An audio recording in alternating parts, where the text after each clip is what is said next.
wala nang masyadong lumalabas na booking na pa Metro Manila. So, meron man, siya kaya? Dami pala.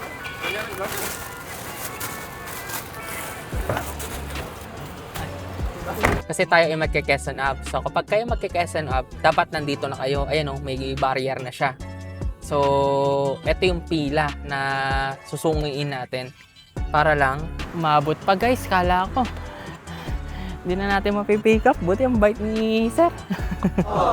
So, shoutout kay sir. Nantay niya talaga tayo kasi time check guys is 12:35 at ngayon lang tayo nakakuha ng booking guys. Tinry kong agahan. So, kaso nga lang, ito yung naging resulta. Sobrang dalang ng booking na ramdam na yung pagbabago from December 2 ngayong February 2. So, Monday ngayon, nag-on ako ng lalo mababa. I think mga around 7 ata or 8, mga ganon. So, nag-try ako. Una, merong isang lumabas. Pero, kaso nga lang, Caloocan North siya. So, hindi ko na siya sinuwipe kasi sabi ko maaga pa naman. Baka madami pang mga booking. Mga around 8:30 ata or 8 lumabas yon.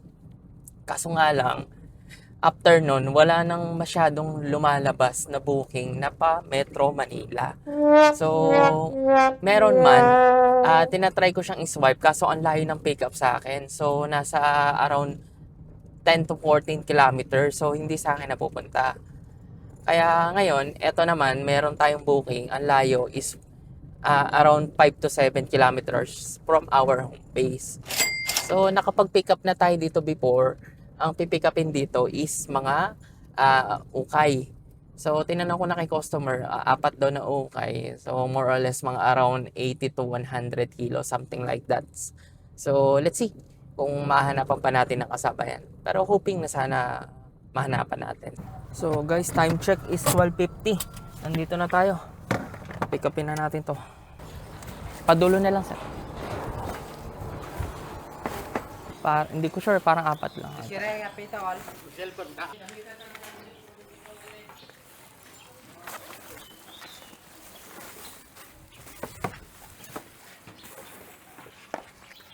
Ang dami pala.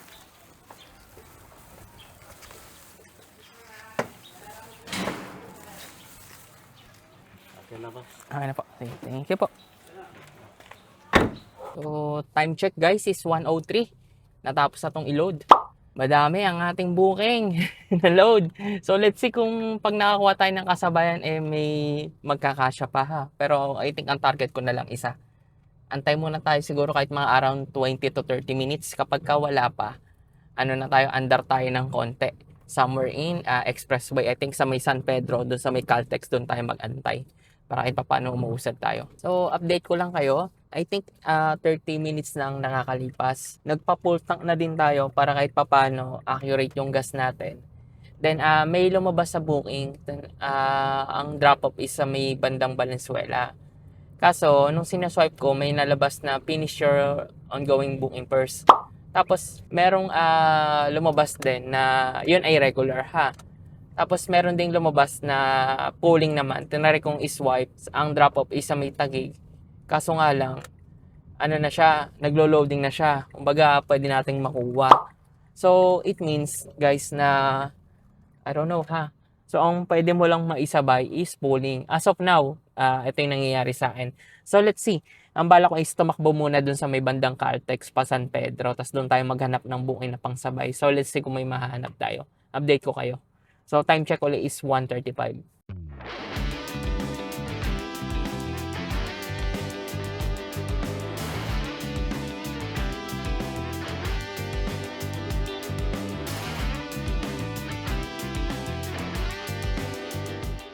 Time check is 3:04 na ng hapon. May nakuha tayong booking which is, ayan. So, siya? Pasay, ang layo from our current location. Bumaba na ako sa Skyway is 2.9 kilometer pa Pasay. So, kumaliwa na ako. So, medyo malapit-lapit lang yung pickup. Kaya, kinuha na natin to. Ngayon, ang pipick upin dito is mga bags daw. So, iyon. Pick upin na muna natin to, pero ayusin muna natin yung gamit natin kasi as you can see, punong-puno. Ilagay natin sa iba dito yung harap para kahit paano mas maano natin, ma-maximize natin yung space. Ayan natin.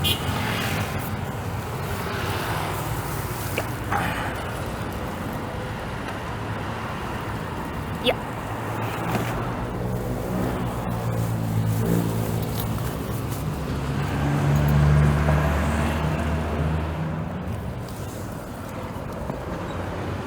Yeah.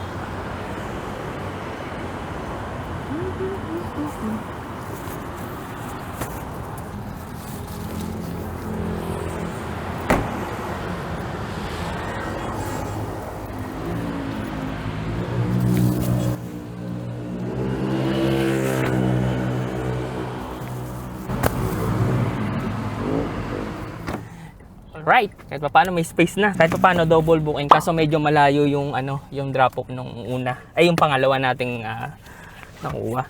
Pero okay lang kasi hindi naman ganun kalayo. Tapos yung pick up din.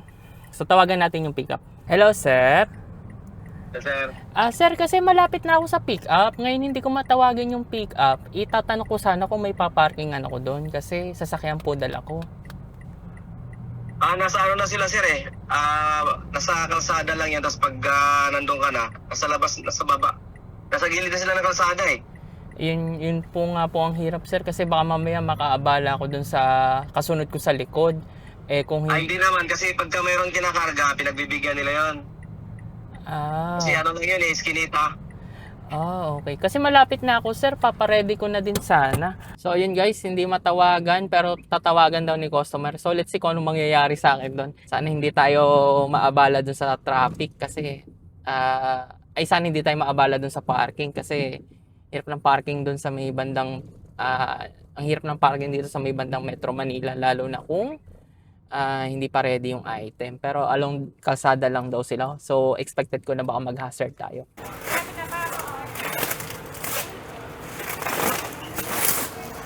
Siya kaya. Dami pala.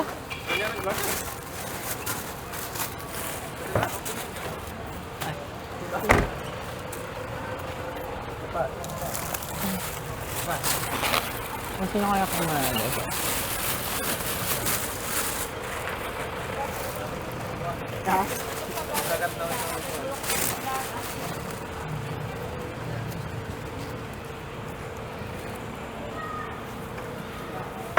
Okay na po.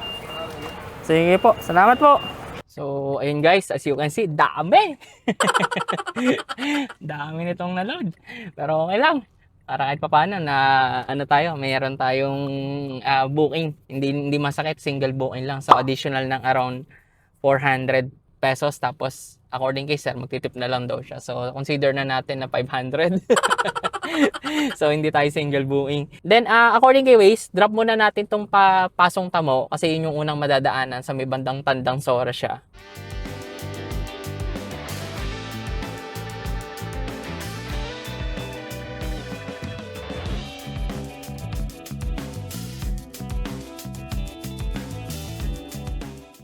So, guys, ayan, remind ko lang kayo. Kasi tayo ay magke-Quezon Up. So, kapag kayo magke-Quezon Up, dapat nandito na kayo. Ayan o, may barrier na siya. So, ito yung pila na susungiin natin para lang makapag-Quezon Up. Imagine this line. So, I don't know yung linya papunta doon. Pero, I'm not sure kung parehas sila, ha? Pero I think yung mga linya na papunta doon ay pa-G Araneta na. So, to be safe guys, dito na tayo luminya. So, yun. Kasi maraming nagbabantay. So, ito yung status natin. As of now, 11 kilometers na lang makarating tayo doon. 46 minutes nga lang. I think etong ang kaliwang linya ay pa-G Araneta. Kasi, ang pagkakatanda ka doon sa may bandang dulo nito, isang lusutan lang. So, hindi kakasya yung dalawang sasakyan. So, yung mga lumalabas kanina na doon na I think from baba to taas na gustong mag-NLEX or pa-G Araneta, dito ang daan nila. So, to be safe, dito tayo sa kanan. So, wag na tayong mag-swerving. Kasi nga mainit yung linya na to sa may Quezon Avenue. Gawa ng latest issue regarding sa hindi disregarding parang reckless driving ata, something like that. So, yon. Medyo matagal-tagal na traffic ang ating duduungin dito.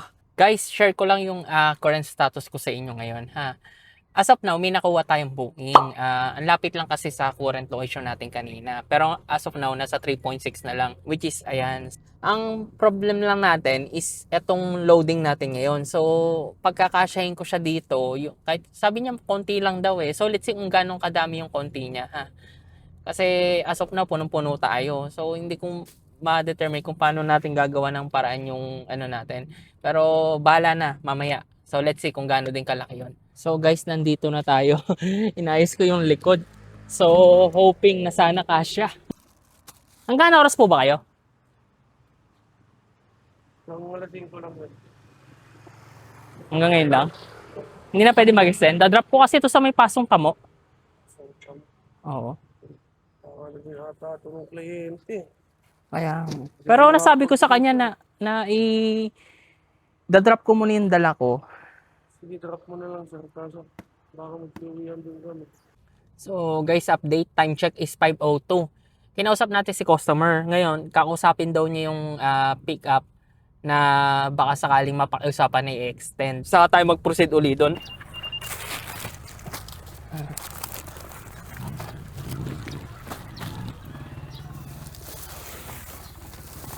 Ito po yung sa kanya. Sa may motor po. Doon sa ganito. Dito pa.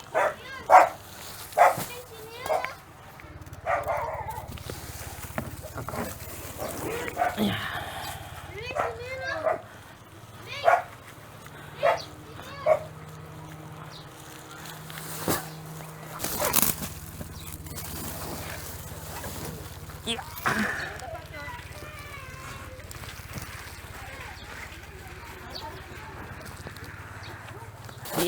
Okay, ma'am.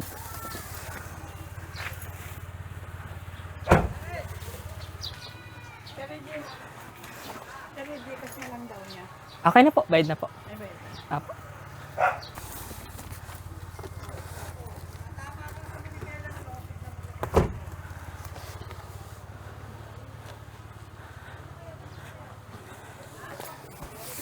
Wala na tayo. Wala na po, 5 lang po. Okay na po. Thank you po. So, ayun guys, time check is 5:38. Natapos na natin tong booking natin na to. Tapos, pinagbigyan tayo ni sir na antay na lang daw tayo. So, bait ni sir. Pina-extend niya yung yung magpi-pick up doon. Salamat naman. Ngayon, check natin kung makakapag-antay, pero bilis-bilisan natin ng konti kasi hanggang alas 6 lang daw. Pero according kay Waze, saktong alas 6 makarating tayo doon. 7.3 pa bago tayo makarating doon na kilometers. Salamat sir. Mabot.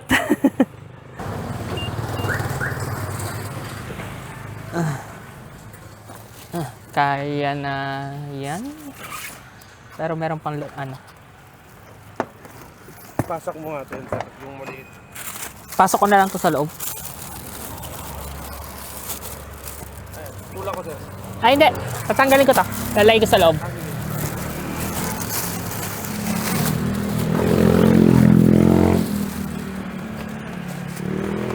Yan. Yan.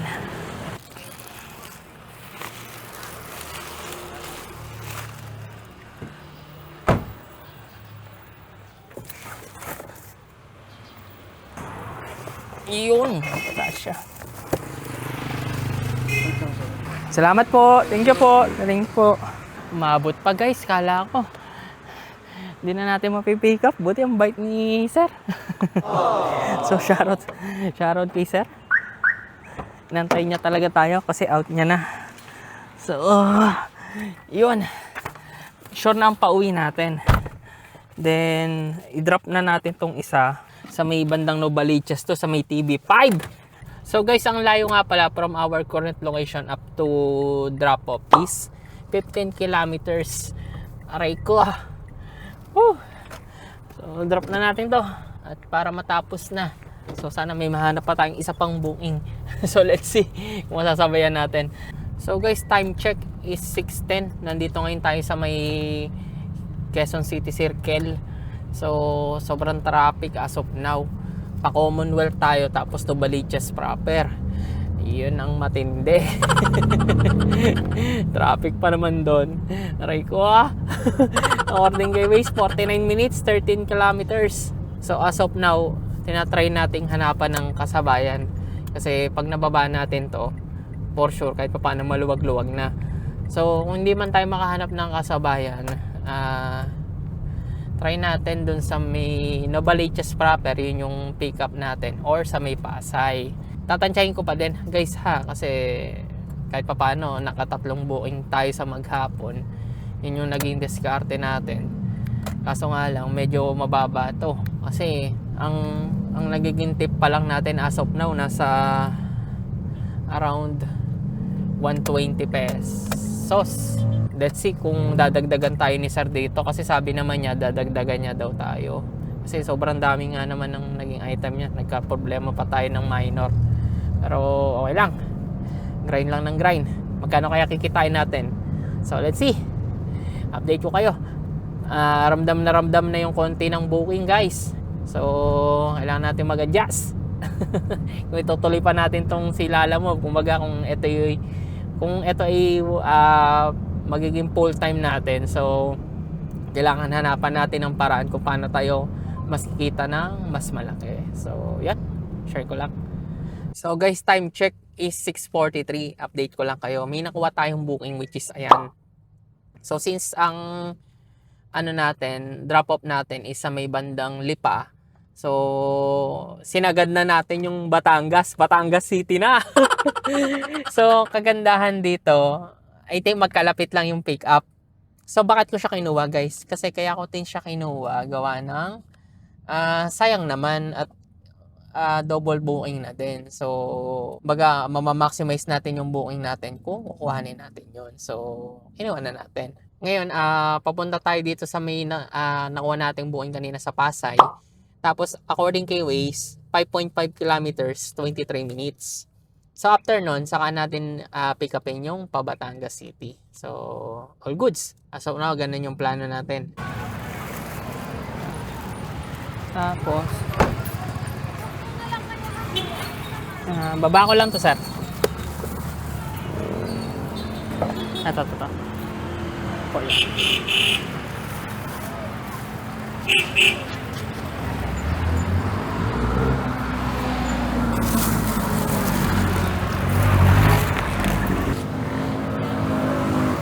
Okay na po. Sige. Salamat po. Thank you po. Salamat po. So time check guys is 7:14. Natapos na din natin sa wakas tong booking natin na to. So yun, proceed tayo dito sa nakuha natin sa Caloocan North. Medyo malapit lang, 4.2 kilometers, 18 minutes according kay Waze. So upuan daw to ng sasakyan aluminum. So pick upin na natin to. Ayos, double booking. Sige boss. Ito. Sige, thank you. Ano yung pagkasahin niya ito? Pahiga po. Yan. Thank you po. Time check guys is 7:46. So 46 46 sa wakas. Na-pick up na natin yung dalawang booking nating pauwi. So I think enough na tong booking natin na to. At proceed na tayo dun sa ating pauwi. So Batangas City. Buti kinuha ko yung booking natin na to kasi kanina pa naka-on yung Lala Move Up ko. Then almost ang lumabas lang na pauwi, I think mga 2 o 3 na pa home base natin, which is para sa akin sa mga around 4 o'clock ako ata nag-locate na ng buong pauwi. Medyo konti yung dami ng booking natin. Uwi na tayo guys at masyado na tayong lumagari, saka malayo pa yung babiyahin natin, 108 kilometers to 2 hours and 10 minutes. Bili muna tayo dito sa Dali ng konting pang grocery. Yung mga 5 to 10 minutes sa konting knickknacks kasi medyo nagugutom ako. Pantanggal ng antok. Bumili tayo ng sa Dali. Actually, sakto, kailangan wala na kami tinapay doon. So, bumili ako tinapay sa Ladies Choice. Masarap kasi Ladies Choice. Sa drinks natin. So, magpapalaman na ako. Kain muna tayo, nagugutom na ako. Ang expiration date ay after 4 days pa. Kaya goods. Buksan ko na. May lagayan naman ako ng tinapay sa bahay. So, mas selyado yun. Ngayon lang natin magbubuksan. Nakakagutom eh. Layo ng biniyahe natin. Umabot tayo siguro ng around, teka, check ko. 115.2 kilometers. So, palaman. Kain kayo, guys. Lalaway ako Lalaway sa gutom Sarap talaga nitong sandwich bread. Iba yung lasa niya doon sa plain. Pang tinapay talaga siya. Pero favorite ko dito is yung bacon. Inom tayo nito. Delight. Hindi na lang uli inom nito.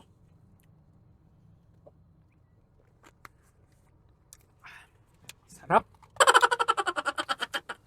Woo! May energy na uli. So tara. Tayo bumiyahe na. At ang layo pa ng biyahe natin. According kay Waze is 2 hours and 10 minutes. So 108 kilometers. Makarating tayo doon ng alas 10.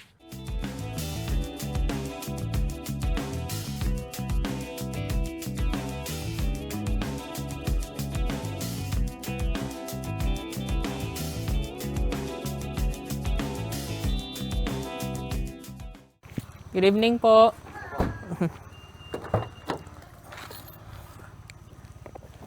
Saan pa ilalagay, sir?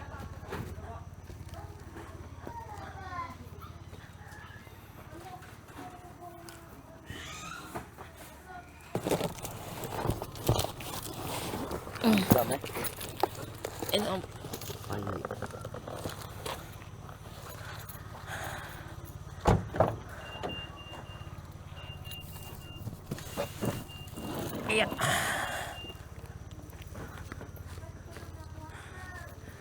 At yung itim daw po, bawal patungan. Ito daw po mga itim, bawal daw po patungan.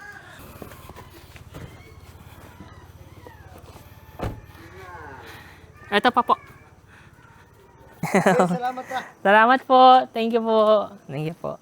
So, time check guys is 10:18 na ng gabi. Sa wakas, na-drop na natin tong isa nating booking. So, proceed tayo dito. Ang ordering kay Waze is 24 kilometers, 29 minutes. So, drop na natin to. Sa wakas. Let's go. Okay lang po, sir. Sige po. Yeah. Kaya niyo po ba? Baka mali lang po ng hawak po. Sige po, sir. Salamat po. So, yun guys. Time check is 11:02 at natapos na natin tong booking natin na to. So, as of now, wala na tayong booking. Then, pauwi na tayo. Ang layo from our home base to here, or from here up to our home base is 57 kilometers. Aray ko. 1 hour and 20 minutes. So, let's see kung may lalabas sa booking. Parang pangsabay natin dito sa natin, pagsunong ng gas kasi nandito tayo sa may Batangas City. Tapos, uwi tayo sa may bandang Calamba. Medyo malayo. So, update ko kayo. If ever na may makuha ko ng booking, so, hindi pa computation ng kinita natin. Pero kapag wala, eto na siya. So, eto na yung computation. Let's go! Ito na yung guys, yung kinita natin for this vlog, which is, eto siya. Yan. So, medyo malaki-laki ng konti. Kahit 4 na bookings lang. 2,920. So, medyo malaki din ang tinakbo natin dito. So, nakaabot tayo ng 308. Ayan, 0.3. So, kasi ang last drop-off natin sa Batangas pa. Tapos yung isa naman sa Lipa. Kaya talaga namang solid na solid yung takbuhan natin. Tapos, syempre, from Batangas City to home base. Yun yung sinunog natin ng gasolina. Kaya, medyo egos-egos tayo. Pero anyway, kahit pa paano, kumita pa naman. Hindi naman tayo nasisiro. So, Di pa naman nasisiro, minsan lang. So, ito siya. Ito yung kinita natin, guys, ha. Less natin yung car maintenance. So, ang total lang kinita natin, less ng dapat i-less is 1,220. So, yung 1.4, guys, yan yung gas natin. Actually, guys, yung gas natin na nga sa around tingin ko 1.3. Ni-round up ko na lang na 1.4. Kaya, yun. Then, medyo mababa sa pangkaraniwang kinikita natin. Pero, okay naman so far kahit papaano. Kasi, meron pa yung tip actually. Kaso, nakalimutan ko kung mga magkano yung naging tips natin So, assignment nyo na lang guys. So, backwards nyo yung video ko kung magkano yung naging tip. So, yan nyo na lang dito kung gusto nyo malaman. So, kung gusto mo din mag-apply as a Lalong Driver, lalagay ko na lang yung link sa description, papi ha. Tapos, pwede ka mag-apply through online lang. Lagay ka ng referral code. Lagay mo yung referral code ko kasi pag naglagay ka ng referral code, may marireceive kang rewards pag ganyan ang unit mo. So, kailangan mong tapusin muna yung mission bago mo ma-receive yung rewards. So, lagay ka ng referral code if mag-apply ka. Kasi, ano mo yan, benefits mo yan. Kumbaga, freebies mo yan. So, kung gusto mo din yung mga gamit ko sa pagbablog, like yung car cellphone holder natin, na yan, sana tanaw nyo. Pero nandito, usually makita siya sa video. So, tagal ko nang gamit ito. Magti 3 years na ata, 4 years. Sa lahat na nagamit kong cellphone holder, ito talaga yung pinaka so far na I think the best para sa akin. Na sulit-sulit. Sulit na sulit. Hindi rin nagmamoist yung phone ko sa likod. Kasi, yun yung usually na concern nila Ang tagal ko ng phone to, hindi naman nasisira. Kaya, gamit ko pa sa Lalamove, di ba? Huwag mong kalimutan mag-subscribe, papi, Ayan, para naman tuloy-tuloy yung pag-edit natin kasi papagana yan sa part ko. Saka, masaya talaga nakikita na nag-grow yung channel natin. So, subscribe ka, papi. Dito ko na din tatapusin yung munting vlog natin. So, eto na yung pinakahihintay nyo. Ciao! Maraming salamat sa panonood. Shoutout sa inyo lahat. Peace!